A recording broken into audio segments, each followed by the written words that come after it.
And you're live on Lunch Conversations with Randy and Teddy. And those who've never met me, I'm Teddy Burriss, and my co-host, my partner in crime. Can I say it that way, Randy? I don't know. I guess so. Yeah, is Mr. Randy Wooden. Our special guest today is Bill Trueit. The conversation is all about the electrical vehicle industry. What's going on, some insights into it, some insights into a group called the EV Association. Lunch Conversations with Randy and Teddy is sponsored by the Blackwell Captive Solutions. Is your healthcare plan your biggest spend if you're a business owner or run a business? If you want more power and greater transparency with your health plan, then Blackwell Creative Solutions equalizes the playing field so that your cost is not based on your insurance companies, what they think they can charge. Rather, Blackwell allows you to track every dollar for greater price transparency. Look for Blackwell Captive Solutions online or give them a call and let them know that Teddy Burriss told you to come visit them. Boom. Yeah. Randy, did I do okay? Did we introduce myself, and then I'll let you introduce yourself, buddy? That'll work well. For those who've never met me, I'm Teddy. I run a business called Burriss Consulting. I actually work for my wife, which is a lovely thing because she loves me. We teach business professionals how to use LinkedIn as a business tool. We teach Google Workspaces business tools. Have 2 huge YouTube channels full of content all about those 2 topics. And if you ever want to have a conversation about LinkedIn or Google Workspace, hunt me down. I'm not hiding on the internet. So, hey, Randy, would you introduce yourself to our audience, please? Sure. Happy to do that, Teddy. Appreciate it. And yeah, I think we're all set on LinkedIn and Facebook. I think I was able to navigate the waters on that one. But Randy Wooden with Goodwill Industries of Northwest North Carolina, based here in Winston-Salem. I have clients around the country, to include Washington. How about that? Yeah. All across the country. Actually, most of our clients, as you might expect, here in the Winston area, I help professionals do a little bit better job of the job hunt. And whether it's age issues or I don't know what I want to do next or interview skills, you name it, it's a big world. And a lot of folks have some challenges and or just kind of want to see what's out there. And anyway, whether it's LinkedIn or other things I can try to do to help them get to where they want to go, that's what I do. I work by appointment. So find me on LinkedIn, reach out, and we'll get you on the calendar. But every week I get together with Teddy and we learn stuff. And this is going to be a cool week because we've never had a topic like this before, Teddy. So we throw it back to you and we'll get things started. Did you say you can help me with my age issue? Did I understand that right or not? Well, yeah, I'm no doctor, Teddy, but you know, if I can't do it, then nobody can. So I get you, man. So, hey, our special guest today is Bill Trueit. Yep. Bill is out of the state of Washington. I put an R in it, Bill. I'm a Yankee from Maryland, so there's an R in Washington for me. Bill, thanks for showing up and joining us today. I really appreciate you spending time with us. So, very welcome. Thank you. Bill, up until June of last year, Bill was a high school and college level AP teacher. He taught U.S. government and politics as well as some other topics as well. But then along the way, he really got more involved in environmental activism. And for the past 10 years, been involved in it. He trained with Vice President Al Gore's Climate Reality Project. That was a 2017 conference in Denver. Mm-hmm. He retired after 33 years of teaching, and he stayed involved in this whole environmental world. And now he's a volunteer with the EV Association. For those who don't know, EV stands for electric vehicles. Mm-hmm. He's been actively involved in this for 10 years. I reached out to the EV Association, said, I need someone who can help me understand what's going on in the industry. Randy and I talked about it. We didn't want Ford coming in and, rah all about their, what's called their Lightning. We didn't want Rivian. We didn't want, pick a name brand. We didn't want these guys to come in and talk just about their vehicles. We want to talk about the industry. So, Bill, did I miss anything important about who you are and what you're all about? No, I think you did an outstanding job. Thank you very much. Outstanding. Teddy, you get a gold star for the day already. We're only 5 minutes into it. Hey, Bill, before we get to knee deep in conversation, I'm always curious about the why. And you've been an educator for many years and yet, have a great passion for what you do in the EV world. So help us understand your why and how that all got started. Okay, thank you so much. I've just had a lifelong appreciation for the outdoors and for critters.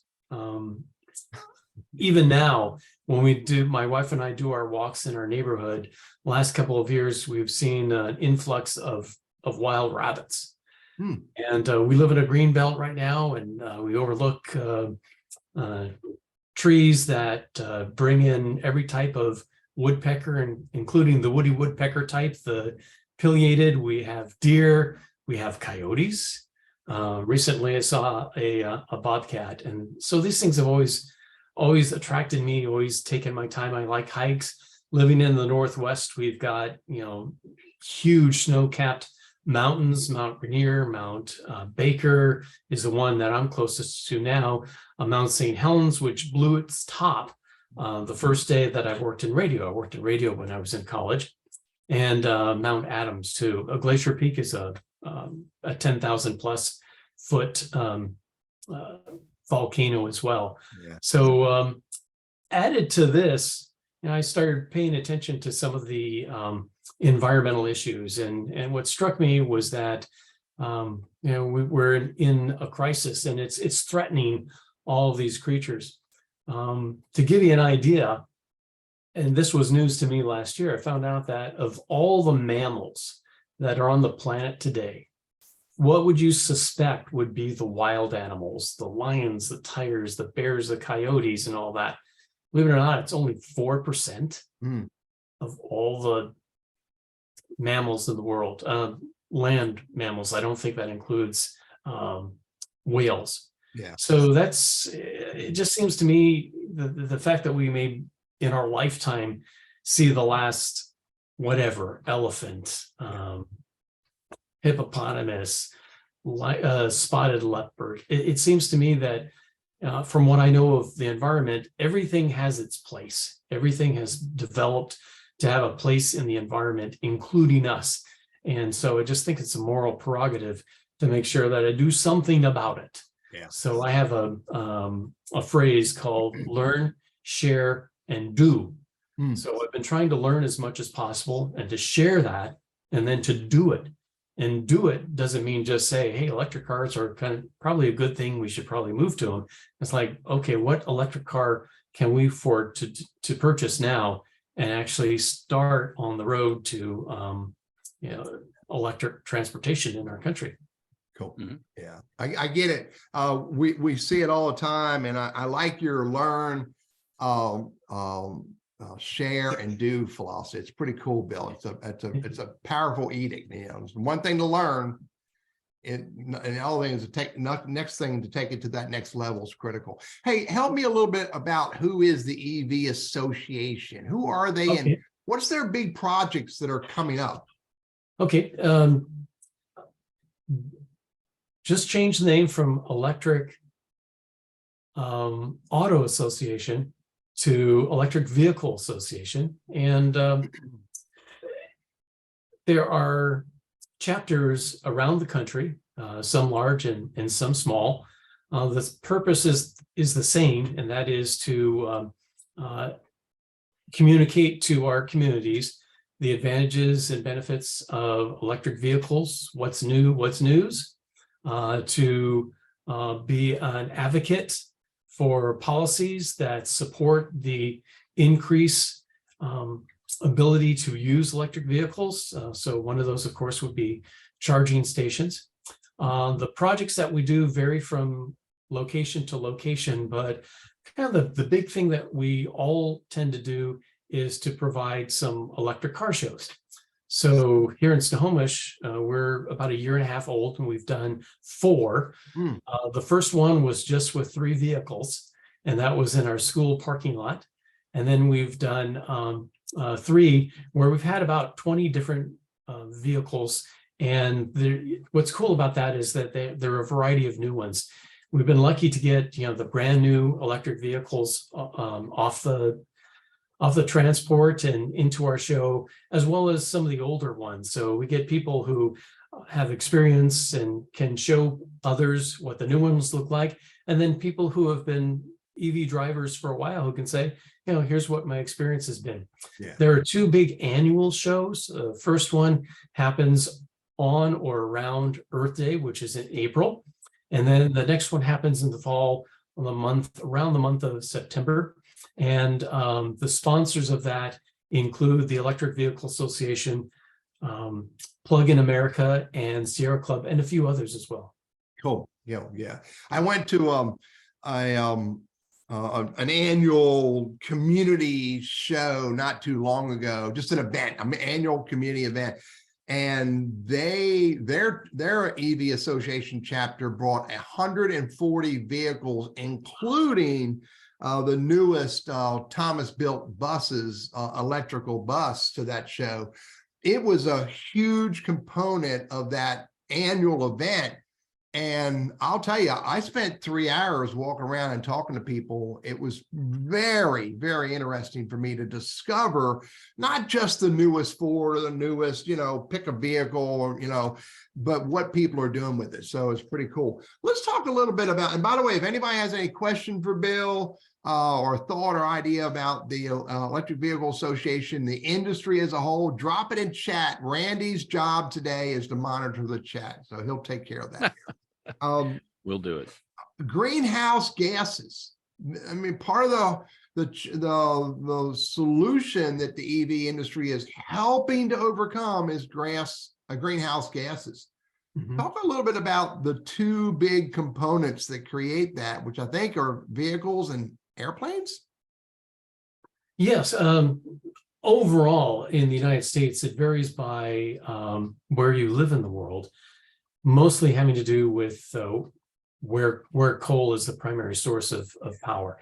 And in the United States, that's been reduced quite a bit. So overall, transportation accounts for 27% of the greenhouse emissions in the United States as of 2020, according to the EPA. Mm-hmm. Electricity is 25, industry 24, agriculture 11, commercial 7, residential 6. And then for the breakout of vehicles, what does that mean?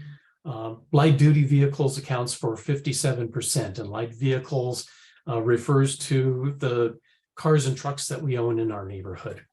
Medium and heavy duty trucks, those would be your garbage trucks and box trucks, transportation trucks. Mm-hmm. Aircraft is only 8%, rail is 2%, ships and boats 2%, other is 5%, and other includes buses, motorcycles. So that's the breakdown. And the two gases, greenhouse gases that are really important are CO2, mm-hmm. which is basically a byproduct of transportation vehicles, yep. And then methane, which is more associated with the manufacturing and mining of natural gas mostly, and to some extent oil. Yeah. And so the EV industry as a whole is going to help impact that whole issue of not the whole thing, but a component of greenhouse gases. And what we got to hope is that the industry and the use of electricity continues to change. The source of electricity continues to change and impact other areas of, I'm going to use a simple word, pollution. Yeah. So were you and I recently talking about electrical airplanes? Yes. Yeah, Bill, if that plane comes unplugged, what happened? Tell me a little bit more about that industry. That takes a long extension cord. A long extension cord, I'll tell you. Yeah. So I think it's called Evian Air in Arlington, which is just north of Seattle, north of Everett, which is north of Seattle. Yeah, is building and already has contracts for what they call puddle jumpers. So these are short to medium range aircraft. Mhm. And the contracts are for both transportation. I forget what the number of people they can transport is, but it's probably, I'm sure it's under 50. Yeah. And then transportation too. So I think it is. What's the manufacturer again, Bill? I think it's called Aviation. Aviation? Yeah. I'm gonna have to look that up. I mean, so I look, we all do puddle jumpers. I've done my fair share between Charlotte and Winston and Greensboro and Atlanta. I'll take a puddle jumper all the time. So interesting model. And I was being a little facetious about the technology, but you can't be. We got to be paying attention to this because it's going to have an impact on our communications. That's for sure. Let's go back and talk about something else, Bill. Okay. Thanks for sharing that in chat for the actually, I'll drop that in for everybody to see because it just went to you and I. Let me go to everyone. And here's the link. Oh, I didn't get it. While Teddy's doing that, just a reminder, if you have comments or questions for Bill, please put them in the chat area. I'll keep an eye on that. And we've got some pretty cool topics coming up, and including some of the things you may see in the news about concerns about, how we get there, how do we build these, and how is that impacting the environment. So we're not going to dodge those. We're going to give this an even view. And but if you have comments or questions, or maybe things you think you've heard that you want to kind of get a reality check on, put them in the chat. We'll see if we can work them in. You good now, Teddy? Yeah, buddy. Thanks a lot, man. Let's talk about corporate investment, because this is not going to happen. This whole, migration, what's the other word? This whole disruption of how we get around is not going to happen just because of residential use of vehicles.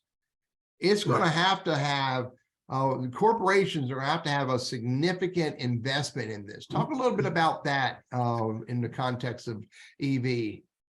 Okay, well, it's absolutely huge, and the figures have been jumping, especially in the last couple of years. And as most people know, China has kind of led in the investment, but the rest of the world is catching up, and that includes Europe and the United States. So by 2030, the estimate is over 800 billion will be spent in investments for research and development, for battery manufacturing plants, for electrical vehicle manufacturing plants. And so just absolutely important. The part of the pie for the United States is estimated. Hey, Bill, I want to repeat that. I heard you say in the next 7 years, we will have collectively around the globe invested 800 billion in, did you say research or production? Mostly production. Okay, but I think big. Research is a part of that too. Yeah. Just this last year, just this last year in the United States alone, $72 billion was invested in the United States in new battery plants and new electric vehicle plants. And a good part of that was the result of the IRA, the Inflation Reduction Act. From that, it only took like 2 weeks before major corporations like Hyundai said they were going to develop a new manufacturing and battery plant in the United States, and others as well. And that ended up being like $28 billion up through, I think that figure was up through November. So there might have been a little bit more. The projection from, trying to read my notes here, the Blue Green Alliance, whoever they are, I don't know who they are, but they said it will increase GDP nearly 1% in 2030 and could add 9 million jobs in the next 10 years. We're looking at overall, they say 1.7 trillion in new investment within the decade. And this is according to Credit Suisse. At $73 billion, by the way, last year is expected to lead to 150,000 direct jobs.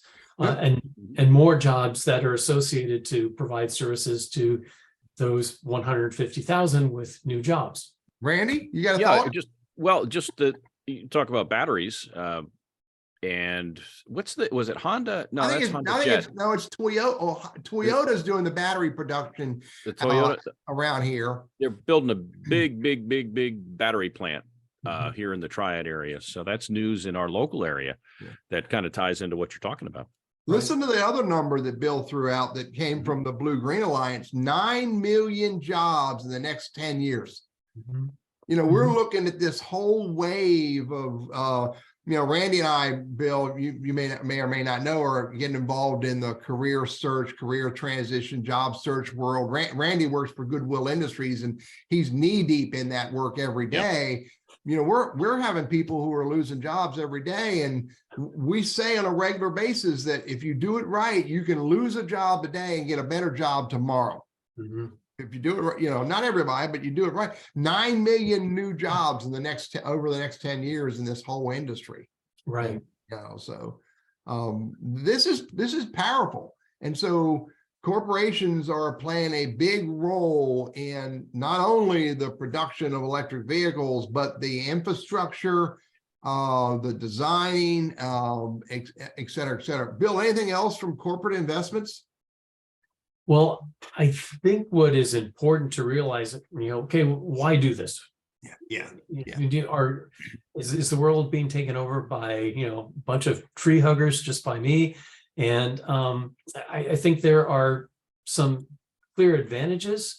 I think that the industry wants to get to a point where they don't sell cars to consumers, but they participate in the transportation market by creating vehicles that you call up on your phone and use when you need it. Because rather than having one client purchase your car once every couple of years, you can have multiple people using that one vehicle that you've made and possibly increase your profits. And the other point I want to make that I think is really critical is that these investments are so important for our US economy and our local economies, because the global economy is moving fast and furious in the area of electric vehicles.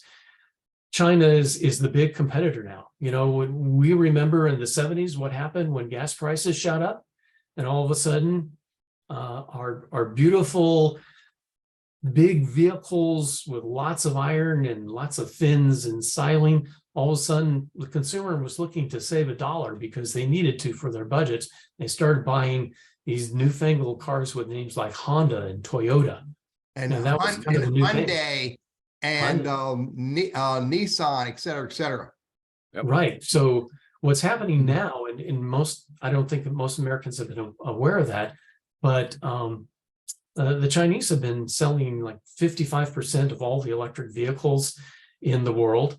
They do have American manufacturers with plants and investments in EV plants like Ford and GM, and Tesla actually is building Teslas in China.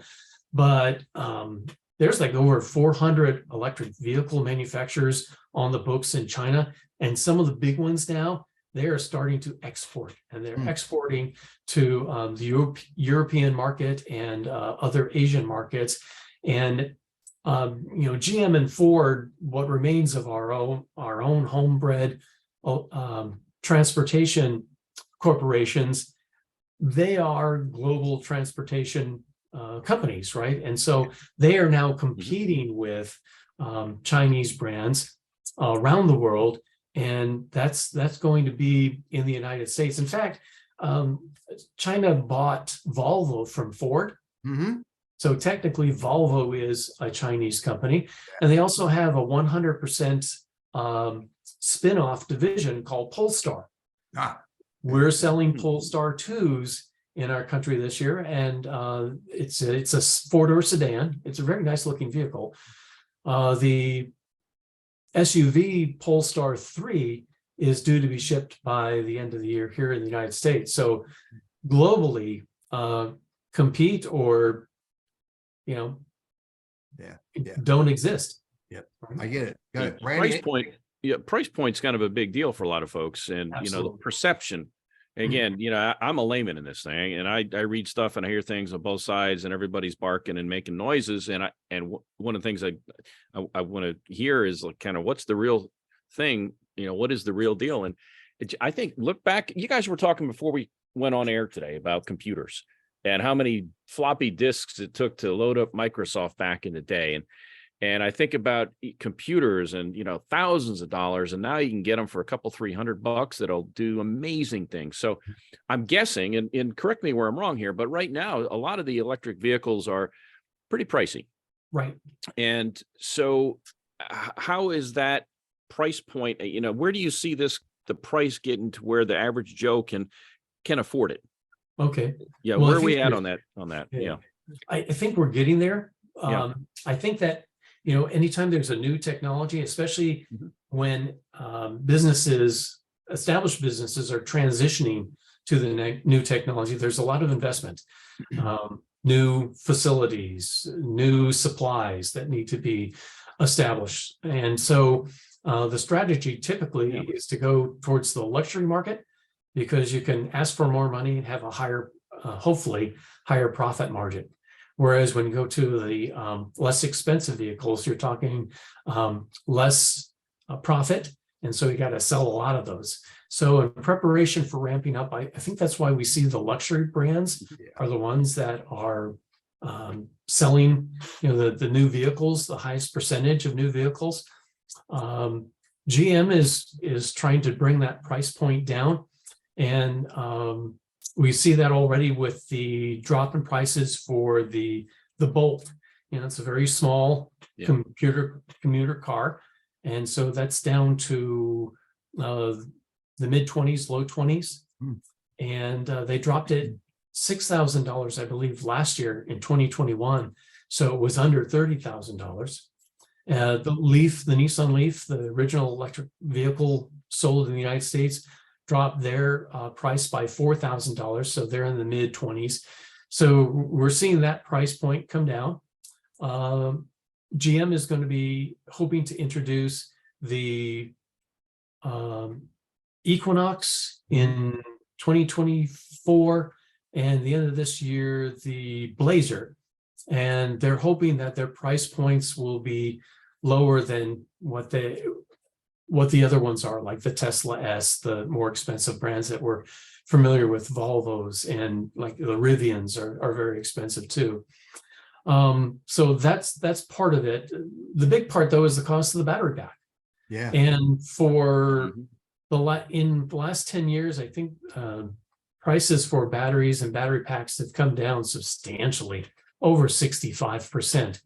Last year it changed because all of a sudden the demand went up. There's more vehicles, there were supply chain issues. And, you know, frankly, that's part of the issue, and part of the really big dollar question is how long will it take for the supplies with added manufacturing for more vehicles to kind of catch up and then continue the downward trend for the cost of batteries. And the good thing is, as the cost of batteries have been coming down, the efficiency has been going up. So that's really exciting. And yeah, go ahead. And Bill, I was going to say that right before we take a break for the bottom of the hour, there's also a whole new technology that's coming about for batteries as well. And I'm by no means have a clue what I'm freaking talking about here, other than I know from a bar stool conversation that there is a new technology coming that is going to be longer lasting and better, easier to produce, using simple words here, and less expensive for the consumer. Right. So we just got to watch all of this come out. I mean, this is what, new technologies are all about. We tried doing it with floppy drives. We go to, what was the word you used? Diskettes. And next thing you know, we're, we got chips in our head to make it all happen. I'm being facetious and satirical at the bottom of the hour, as I thank, pause for a minute and thank our sponsor. Our sponsor this year is Blackwell Captive Solutions. We've known them for a while. We've watched them come about. They have more than 25 years in the health insurance industry. They're a medical stop loss captive company. They're easy to implement, and it works like a shock absorber for your high dollar medical claims. If you work for an organization or own organization that has their own self-insurance programs, give them a call or visit blackwellcaptive.com today. Again, let them know that Teddy Burriss told you to go say hi to them. Randy, anything in chat we want to bring up, buddy? Well, it's kind of a comment, but I think it's a widely, discussed issue about, how do you mine lithium and, the danger to the environment kind of thing, dealing with how do we create these batteries and how do we, when they run their course, how do we dispose of them? And, how is that impacting the environment? So, and that's a big one for a lot of folks. Sure. How do we, so fine, we're not burning fossil fuels, but we're, doing stuff to the environment, trying to get lithium out of the ground. I don't know how we get lithium out of the ground, but I hear it's not a pretty process, and it can be kind of pricey too. So allay some of the concerns that people have about the whole, how do we get the stuff to make these batteries and how do we dispose of them in a good way? Okay. Yeah, I see two questions there. The first off, the mining and how do you get lithium? And it's true, we're digging more holes. We dig holes for everything though. So, the truth is that yes, we're digging more holes for lithium now, but we're also digging holes for every other product that you buy.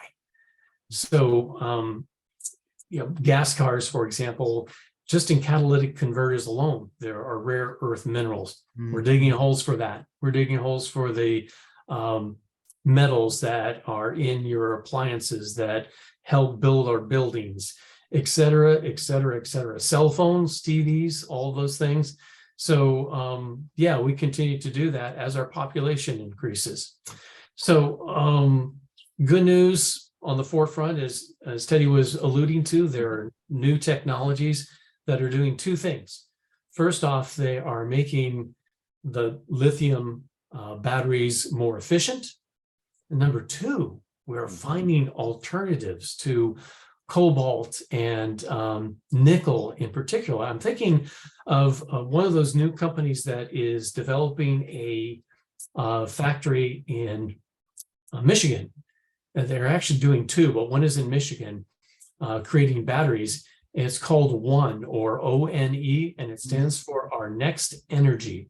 They're building a gigawatt factory in Michigan, and they advertise that their goal is to double the efficiency of electric batteries and make it more sustainable. And so the battery pack that they're making right now uses less lithium and is no cobalt, less nickel. And when they were testing in 2020, 2021, they replaced a Tesla S battery, which was getting, I believe, 340 miles on a full charge. And they put in their own battery pack, and driving on the freeway, they came up with a record of 752 miles on a single charge on that battery pack. So that's, all those technologies are helping. There's another technology called sodium ion, or ion sodium. And it's salt, right? It's more available than lithium and almost anything else in terms of materials. You can get it from the ocean. It's a byproduct of desalinization, which is another issue that we need to tackle soon environmentally. And so the issue with batteries, though, and when you replace one component with another, are two things: is what is the energy density? How much power can you get from that battery? And also, how many times can you recharge? Ion sodium is still behind ion lithium, but it is catching up. And another good thing is, even though it might not have the density of ion lithium, other products that use electric batteries, like your home battery storage, maybe for your solar panels, or maybe your cell phone, maybe that's not a good one, but other products. I have electric lawnmower, electric blower, I have electric trimmers. And so this technology, while it might not have the full energy capacity of ion lithium, is a whole lot cheaper and can still do the job for a lot of other products. Yeah. You know, Bill, this whole conversation comes, Randy, Mary Kay, remember Mary Kay's conversation about, trust and verify? Sure do. This is making me think of Mary Kay's conversation, last week's guest. And, we have to trust that, corporations, I know the world wants to look at corporations as the evil beings, but we truly have to trust that they are building solutions that are not only making them freaking money, but also serving the good of society. And then we have to verify that. And I truly do. I do trust that there are a lot of people and a lot of companies out there that are truly thinking of our world in a positive way and coming up with solutions that will overcome some of the challenges. If that wasn't the case, we're not creating electrical vehicles. They're not creating electrical vehicles just to make money. They're creating electrical vehicles that eventually will reduce the negative impact that we're having today in transportation. Yeah, and I just wanted to add, I didn't answer the other question in terms of recycling, because that is a very good question. I'm happy to report that studies are showing that the battery packs of electric vehicles are lasting longer than expected. And so a typical battery pack is expected to have a lifetime of 200,000 miles. Yeah. And for a vehicle, that means that you're probably going to want something newfangled before that battery goes out. Now, I will say this, that batteries do lose part of their charge over time, depending on use and climate and a lot of different factors. But your warranty on a battery is usually for 8 to 10 years, 100,000 miles, and the tipping point is 70%. Once that battery pack no longer holds a charge of 70%, if you have that, your warranty, you go into the dealer and you say, I want a new battery pack, and that's under warranty. So that is a good thing. Yeah. In terms of recycling, especially the current state of batteries that we have right now, and again, one of the issues for it become a big market is for there to be enough batteries to be recycled. So we haven't got to that point yet, but there are companies like Redwood's Materials that is, they added $700 million in investments, private investments, to expand their operations. Redwood Investments was started by a person, the CEO was a former Tesla guy. And what they've found is that recycling batteries can be very profitable because there are such expensive materials in those. So they're trying their best right now to get as many cell phone batteries as possible to reclaim items like cobalt in addition to lithium. And lithium that's been spent for cars still will hold enough charge for home appliances and other products. So that's really encouraging. Volkswagen is into recycling, as are most of the manufacturers, again, because the materials are so expensive, it is valuable and profitable, we believe, for them to do the recycling. And I think recycling, though, is something that requires government intervention. We can't just say, you guys should be recycling. We really got to hold our feet to the fire. Yeah. And, we've seen that with, plastic bottles. Only 10% of plastic bottles, they can all be recycled once, but only 10% are recycled, and the rest goes into landfills, gets burned, or is floating in the ocean in a garbage pile anywhere around the world. Randy? Hey, I've got a question for you. And again, I'm not a science guy. So the rumor has it throughout the years that you shouldn't charge your cell phone until it, allow the battery to drop down, because there are only a certain number of charges. So, in other words, you can go into a gas station and top off your gas tank. If you start to top off your electric vehicle battery, and so you're charging it too often and not letting it drop down in power, is that a myth or truth or what? Or do you have to kind of let it drop down? Then I'd be afraid, okay, how close by is a charging station if I'm out on the road? Right. Do I have, if I let it get down too low? So help us understand the recharging process. Okay. Yeah, I'm just starting to learn a little bit about that. And I saw a presentation a few months ago from a company that is hoping to compile data. So that is an issue, that we really don't have the data because the electric cars haven't been around that long. However, I will say this, one of the things that will reduce battery efficiency is when it's really hot. And it gets really hot when you're going faster, especially faster than you should, especially for long periods of time. And it's really hot, apparently, when you charge it to 100%. So I'm typically charging up to 80%, and then 100% if I'm going on a longer trip.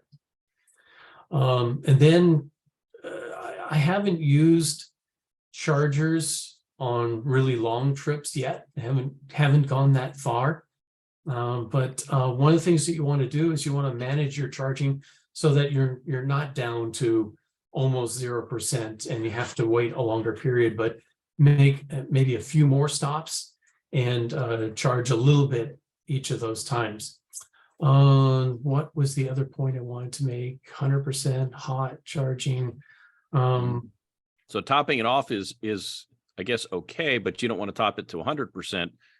But if it gets down below, what, about 70, 60, you say, I better stop and get it back. Let me take the question and ask it this way, Randy. All right. Yeah. If I could, and if I'm not getting where you want to go, then tell me that. I am betting that these EV computers are, using our GPS, keeping track of our battery, and going to, if they're not already doing it, going to tell us, hey, Teddy, hey, Randy, I know you're heading for, Atlantic Walmart City, but you got to stop here because there's a charging center right there at Aldi's and Clemens, by the way, dude. There's a charging center you need to stop at and charge up if you're going to get there. Bill, is the technology going to do that for us? Yeah, starting with the Nissan Leaf, there's, as far as I know, all electric vehicles have had a little icon on their displays that shows you the nearest. But you said display, it's not called the dash? Yeah. It's all computerized. Is that accurate? Is that charging station actually working? Is that charging station in a public place, or is it in someone's home? That doesn't always distinguish that. The other thing I wanted to bring up is when you're out on the road, there are three levels of charging. The first level is your regular outlet. And most electric vehicles will, when you buy it from the dealer, will come with a cord that you can plug in and then plug into your car, and it's 110 volts, and you get about 5 miles of charge every hour. With a level 2 charger, you put that in your home. The charger we bought was $550, and the utility gave us a rebate of $500, which was nice. Some of them are higher, especially if you want to do bi-directional charging, which means that not only would you charge your car from this charger, but in a case where you had a power outage and an emergency, you could charge your house from the car, which is kind of cool. Those are typically level 2, and level 2 get you on average 25 miles of range every hour. Now, the big one is the level 3 charger, and those, because they're so expensive, those are the ones that you see out about on the road, and those can charge your vehicle anywhere from 30 to 40 minutes. and give you an 80% charge. And I say 80% because at 80%, the charge starts getting a little bit slower, again, because of the heat. So with the level 3 charger, that's another issue too. Some have said that, you don't want to be using level 3 charging stations every day or on a regular basis. And that's not proven. But the common thought is that you're putting in a lot of heat at one time, and that could cause degradation to your electric battery pack. Yeah. I get Dale put a comment in here about, so let me preface this by saying, it's one thing to have a good product, but how you market it is important. Right. And we would like to think, we're all patriotic and we don't want those terrorists to defeat us. And so his comment was, aside from all of the, dealing with the fossil fuels and better being quote unquote better for the environment, he's saying, hey, you know what? Here's another big issue, and that is let's not be feeding a bunch of dollars to people that want to blow us up. And right. So how you market that may be twofold, because there's part of America that is going to be, use your words, tree huggers at the beginning, and they're going to dig it because of the environment. But there are a whole lot of other people who maybe don't care so much for that. Maybe you market differently to that segment of the population and say, hey, you know what? America first. I don't know, just a thought, but I'm kind of a marketing guy, and how do we get the word out to the public and appeal to people at the point where they are in their life? Yeah, I get that. It makes sense. Yeah. And there again, I don't want to bring in that whole global challenge of we are a global society, like it or not. That we are that, but I get where Dale's coming from as well. I understand it. People will buy a product for a different reason. Randy bought, a Schick razor for a different reason than I bought my Schick razor, So, but the bottom line is it just like, the artificial intelligence, electric vehicles and the whole infrastructure is exploding, and there's a lot of reasons that we all should be considering. A guy on LinkedIn this morning said something pretty blunt. He goes, I got a 12-year-old daughter who will probably never drive in 6 years. She'll probably never drive a combustible engine car. She's also not going to use a calculator either, Randy. Yeah. So let's talk about that infrastructure. I mean, it's a big part of this whole thing is infrastructure. The level 1, level 2, level 3 chargers. By the way, I understand this, Bill, because I did my research on that. But I doubt that that where we are today is where we're going to be in 5 years from now. Talk a little bit about the whole infrastructure for managing and charging electric vehicles. Okay, so we're talking about public stations out on the road? The whole kit and caboodle, which, by the way, I don't know where the hell that came from. Okay. Well, let me talk about the ones that, we're concerned about range, and range is increasing. The Lucid is the leader with over 500 miles on a charge. And you can go a lot of places on 500 miles. Just a couple at 400, and there are a total of 12 that have a range of over 300 miles. So that's increasing, becoming less of an issue. Before the infrastructure bill, the nation had gone up to about 75 miles between charging stations on our major freeways, so I am told.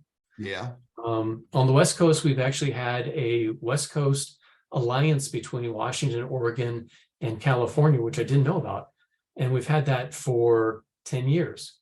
So fast forward with the infrastructure bill and the IRA, the goal from the White House is to have 500,000 charging stations by 2030 or 2035. Yeah. So that will definitely help. Will it be enough? I don't know. In perspective, and I'm looking for my notes because I looked this up for specifically. Number of charging stations in the United States is, I think, 126 level 2 public charging ports. Now, that's not a station, that's a port. So as you look at stations, there could be 2, 4, 6, 8 different ports. Okay, so that brings the number down quite a bit. But 1995, there were 250,000 gas stations in the United States, and now we're actually up to about 150,000. And I think you're talking about gas stations. Gas stations. Gas stations, I think yeah. the COVID funding allowed people to take out some leaking tanks and actually add some of those stations.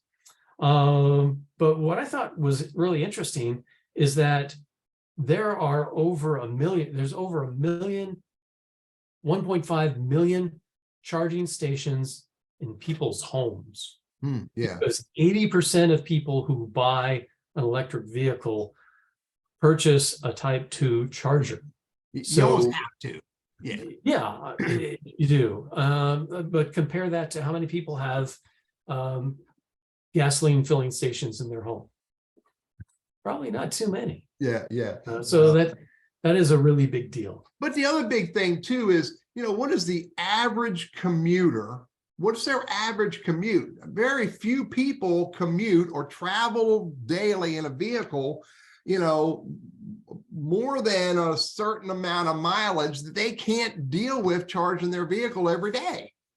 It's 40 miles. That's the national average. Yeah. 40 miles. Hey, I wonder, just out of curiosity, because I don't have an EV, but if I know here Lowe's Foods has a bunch of them, Teddy and Clemens.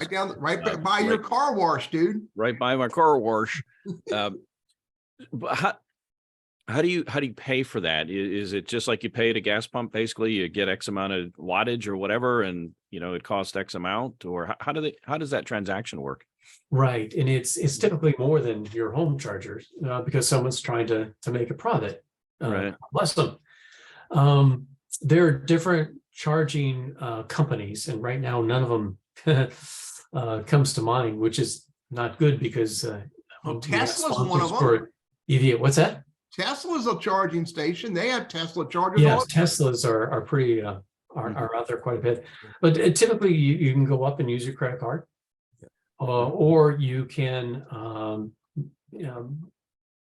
pay in advance. And I've done the research on it, Bill. There the charge your car electric vehicle is still cheaper than the $3 a gallon gas, whatever that gets you in a mileage. That was my other question was, if I'm going to drive 10 miles and I'm driving a gas car versus electric, the cost per mile for the fuel or the charge is up here versus electrics down here. More expensive for the gas. Okay. It is. And I've got a couple of figures to share with you.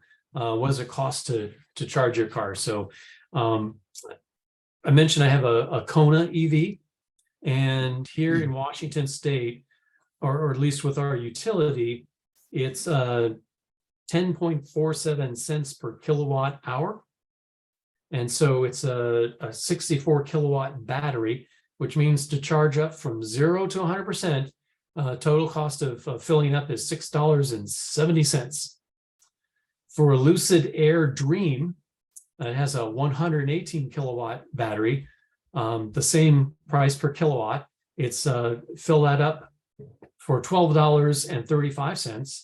And then a Rivian RT, the truck, 135 kilowatt battery times 0.1047, fill up to 100% is $14.13. Now in North Carolina, the price is 13.51 cents per kilowatt hour, if I'm right. So the Kona, instead of $6.70 in Washington, would cost $8.65 to fill up, almost $16 for the Lucid Air, and $18 for the Rivian truck. So I don't have that as a comparison per mile for gas versus electric, but obviously if you're going to fill up a truck or a car, it's going to be a whole lot more than $6, $12, or even $30. Yeah. And Bill, your handler just chimed in on chat and said that, that these charging stations are popping up all over the place, even at grocery stores and malls. And I would wager, Trudy, eventually I'm going to be able to go to my local watering hole and charge my car while I'm in the watering hole. So check it out, Randy. Hey, so, Bill, this is, you're helping us start these conversations here. And I thank you for joining us today. Yep. There's no way in the world we're going to cover all the different things and ideas and topics and opinions that come up about electric vehicles. And I'm telling you, it's wow, Trudy just said it's free to charge at the grocery store. I want it to be free at the watering hole, Trudy. So give me one, it's 5 minutes till Randy and I have to wrap this up, and I appreciate you showing up. Give us one thing that if we didn't hear what you shared, we better not freaking forget this. Okay. Remember, I said that my motivation at the very start was, because of environmental issues. Mm-hmm. And so the number one thing that I think really made an impact on me is a fact that came up not too long ago, November 15th, in fact. Estimates are that our global population is now 8 billion people. When I was born in 1960, it was a little over 3 billion. And by the time I was a teenager, we got to half of 8 billion at 4 billion in 1974. It's only 2 billion in 1930. So what does that mean?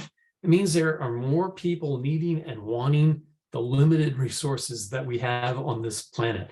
More people digging holes to get materials out to make all the things that we need and all the things that we want. Yeah. Part of that includes a projection of 47% growth of demand by 2050. And that's not just for electric cars, but that's also for air conditioning as we get warmer and warmer using fossil fuels. Mm. So we need to take into account the impact that we are making with our choices. And that's, not just cars and transportation, but the food we eat and the products we buy. There's some really scary things on the horizon happening. We right now have 4 billion people that have water scarcity.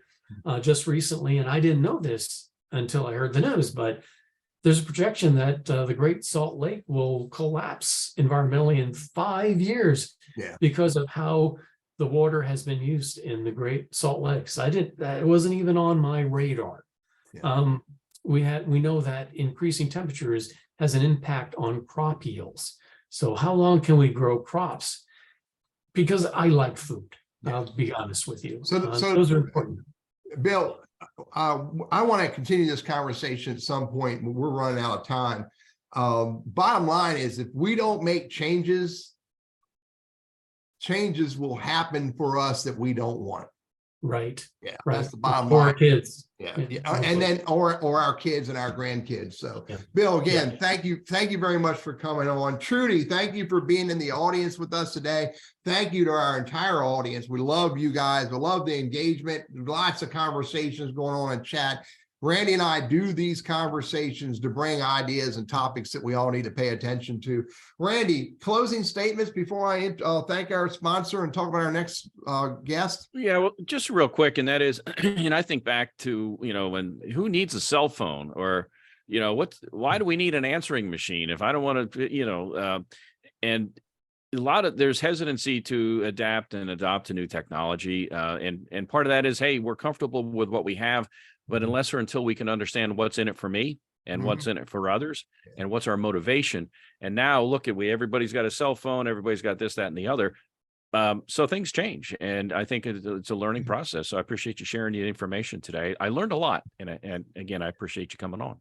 Yeah. And I'm gonna tell you, Randy, I'm jumping on this electric vehicle thing the moment I find an electric vehicle has got 6 cup holders. I'm just telling you right now, man, it's important to me. Hey, Hey, And do you want to a talk about kegerator in the back, right? That's right, man.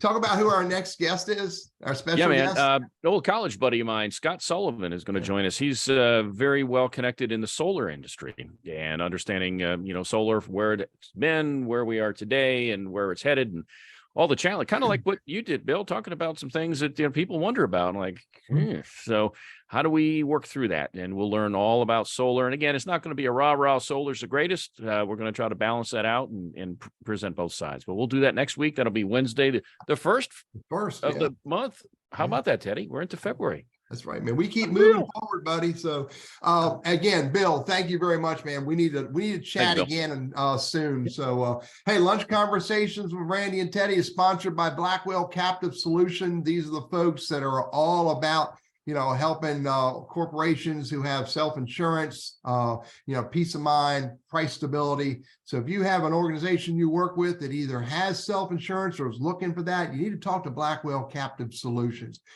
Bill, good seeing you. Randy, good to chat with you. Our audience, we absolutely freaking love you guys. We'll see you next week. Take care. Thank you, man. See you, Bill.